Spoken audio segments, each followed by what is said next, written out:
38 वर्षाची विवाहित महिला सुप्रिया साधारणतः 12 ते 1 वाजता तिच्या घरापुढे असलेल्या रस्त्यावरती उभा होती.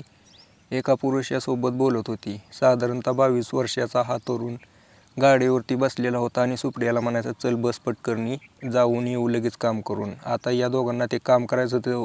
त्या तरुणाला ही सुप्रिया म्हणायची, नको, माझ्या पतीला जर समजलं तर अवघड होऊन बसेल, तू जा आज नको. पण तो तरुण काय ऐकण्यासाठीच तयार नव्हता. तो तिला समजावत होता की असं काही होणार नाही, तुझा पती येण्या अगोदरच आपण माघारी येऊ.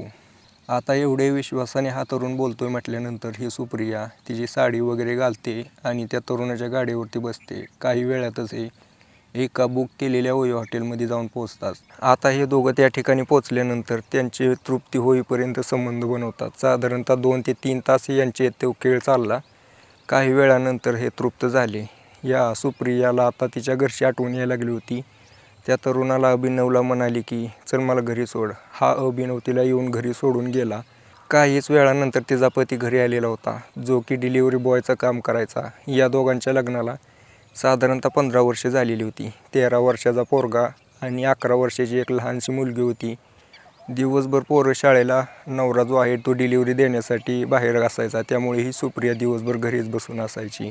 आता अशा महिलेचं 22 वर्षाच्या पोरासोबत कॉन्टॅक्ट कसं झालं, ती पण ही महिला पुण्यामध्ये राहायची आणि हा जो पोरगा होता पुण्यापासून 40 किलोमीटर अंतरावर असलेल्या एका गावामध्ये राहायचा. तर विषय असा होता की ही जी महिला सुप्रिया आहे ना, इंस्टाग्रामवरती रील बनवायची. दिवसभर काय काम नव्हतं, तिला रील बनवण्याचा नाद लागला होता. रील बनवणे, इंस्टाग्रामवरती पोस्ट करणे, नवीन नवीन तरुणाचा तिला मेसेज यायचं, त्यावेळेला तिला भारी वाटायचं. अशातच एका 22 वर्षीय तरुणाचा तिला मेसेज आला. आता ही सुप्रिया त्याचा मेसेज चेक करते. त्यावेळेला तो म्हणत होता की काय भारी व्हिडिओ बनवता तुम्ही, एकदम सुंदर दिसता, तुमचं वय काय. आता ही सुप्रिया त्या पोराच्या इंस्टाग्राम अकाउंटचा DP बघते. दिसायला एकदम सुंदर असलेला पोरगा, 22 वर्षाचा तरुण. आता ही रिप्लाय देते की माझं वय 38 वर्ष. तो म्हणतो की शक्यच नाही, तुम्ही 38 वर्षाचा वाटतच नाहीत आणि मला तर वाटतं की तुम्ही 20-22 वर्षाचा असाल. आता या सुप्रियाला तिचा आनंद गगनात मावत नव्हता. कोणी तर तिची तारीफ करतोय म्हटल्यानंतर या दोघांमध्ये आता बोलणं चालू झालं होतं. ही एकमेकाची माहिती सांगायला लागली. सुप्रिया म्हणायची की मी इथं राहते, माझा नवरा डिलिव्हरी बॉय म्हणून काम करतो, 38 वर्ष वय आहे. पोरगा म्हणाला की हो, मी पण शेती करतो, माझ्याकडे 10-12 एकर शेती आहे, चांगलं मस्त उत्पन्न येतं, 30-40 लाख रुपये. आता या दोघांमध्ये फक्त साधा संवाद चालू होता. काय चालू आहे, कसं चालू आहे, आपण एक साधं मैत्रीपूर्ण नातं होतं. पण हेच मैत्रीपूर्ण नातं काही दिवसात प्रेमामध्ये कसं बदललं या दोघांना पण समजलं नाही, जे की चुकीचं होतं. एक 38 वर्षाची महिला, एक 22 वर्षाचा तरुण, हे दोघं चुकीच्या नात्याच्या पलीकडे चालले होते. या दोघांना याचा अंदाज नव्हता. आता ज्या वेळेला पण या दोघांना समजलं की आपल्या दोघांमध्ये फक्त मैत्री नाही तर प्रेम आहे, त्यावेळेला तो अभिनव जो आहे 22 वर्षाचा, तो या 38 वर्षाच्या सुप्रियाला म्हणतो की माझं तुमच्यावरती प्रेम आहे. प्रेमामध्ये आंधळी झालेली ही सुप्रिया आता ही पण त्याला तसंच म्हणते. दुसऱ्या दिवशी हा अभिनव 38 ते 40 किलोमीटरचा अंतर पार करून सुप्रियाच्या घरापाशी येऊन पोहोचला होता. सुप्रियाला फोन करतो, घरामध्ये होती. तिला म्हणतो बाहेर ये. ज्या वेळेला अभिनवला बघते त्यावेळेला खुश झाली होती. आता या दोघांमध्ये त्या ठिकाणी थोडा संवाद झाला आणि हा अभिनव तिला म्हणतो की मला तुमच्यासोबत ते काम करायचं आहे. सुप्रिया म्हणते शक्य नाही, कारण आता माझा पती येईल काही वेळात, लहान लेकरं आहेत, ती 4 वाजता शाळेतून माघार येतील, 1 वाजलेत, आता हे शक्य नाही.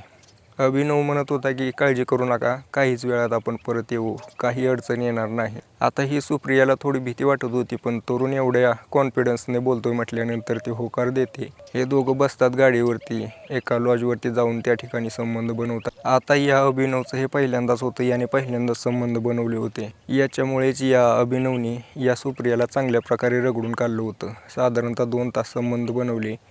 या सुप्रियाने पहिल्यांदाच एवढे वेळा बनवलं होतं, त्यामुळे ती तृप्त झाली पूर्णपणे आणि आता हिला या अभिनवच्या शरीराची गोडी लागली होती. आता ही सुप्रिया घरी आली. काही वेळातच तिची लहान मुलं शाळेतून आली. नवरा जो डिलिव्हरीचं काम करायचा तो पण डिलिव्हरी वगैरे करून घरी आला. आता या सुप्रियाचं लक्ष कशातच लागत नव्हतं. तिला फक्त अभिनवची आठवण यायची. अभिनवला बोलते पण की मला तुझी आठवण येते आणि तू काही करून तू इकडे ये माझ्यासोबत, तू उद्या पण हेच काम कर. पण अभिनवला माहिती होतं की हे शक्य नाही. रोज रोज करणं, एवढ्या अंतरावरती जाऊन त्यामुळे तो म्हणतो की नाही होणार, एवढं अंतर कसं येणार मी. सुप्रिया त्याला म्हणायला लागते की तू काही पण कर, पण माझ्यासोबत तुला हे करावंच लागेल.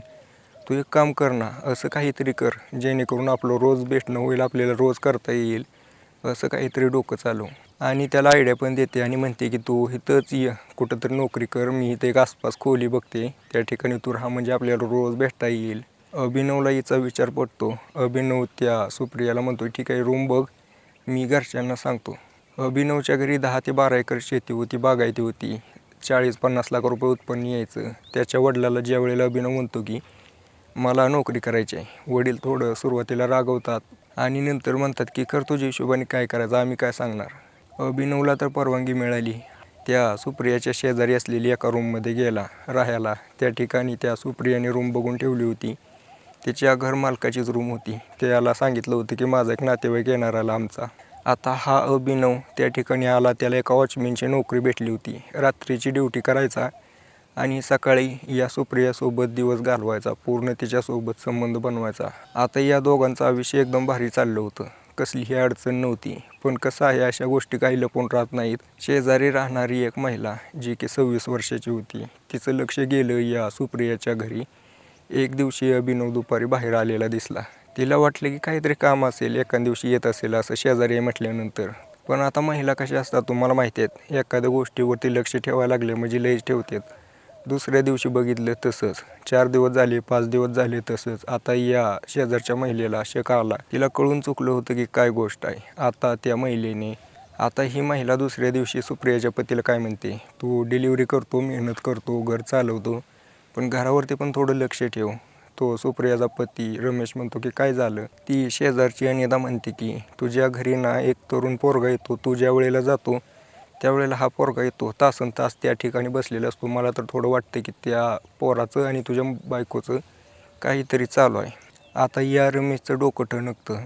तो पटकन त्याच्या बायकोपाशी जातो आणि म्हणतो की तू अशी का वागते, मला पण थोडे दिवस झालं तुझं बदलणं विचित्र वाटतंय, जरा बदललेवणी वाटतंय. तू शेजारच्या पोरासोबत का बोलत असते, त्याला का रूममध्ये बोलवते. आता हे सगळं ऐकून ही सुप्रिया रागाला जाते आणि ती त्याच्यासोबत वाद घालायला लागते आणि म्हणते माझ्यावर शक घेतो काय तू काय करतो नेमकं मला सांग ना, मी असं वागेल का, आणि तुला कोण म्हणलं असं. त्यावेळेला हा सुप्रियाचा नवरा म्हणतो की मला शेजारची लोक सांगायला लागलेत की सारखी सारखी तू त्या पोरासोबत असते. सुप्रिया त्याला नकार देते आणि म्हणते शेजाऱ्यांचं काय ऐकत जाऊ नको. या दोघांमध्ये आता वाद वाढायला लागला होता, कारण त्याला पण थोडा शक होताच.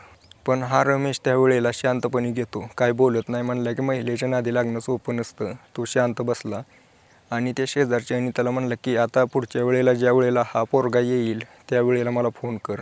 आता 2-3 दिवसानंतर हा अभिनव त्या सुप्रियापाशी गेला दुपारी. पटकन या अनिताने रमेशला फोन केला आणि बोलवून घेतलं. रमेश दरवाजापाशी येऊन उभा राहिला. दरवाजा वाजवला. आता दरवाजा वाजवल्यानंतर आतली सुप्रिया आणि हा जो अभिनव होता, संबंध बनवत होते, यांचा आवाज पाक दरवाजापर्यंत येत होता. या रमेशला ऐकू येत होता.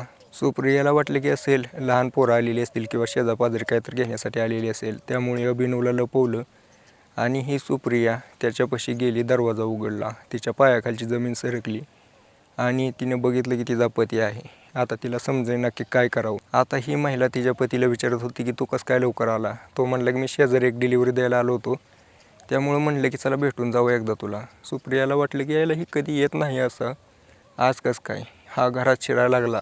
ती दरवाजा अडवायला लागली आणि म्हणायची नको, काम करून येतो जण, मग संध्याकाळी काय असेल ते बघू.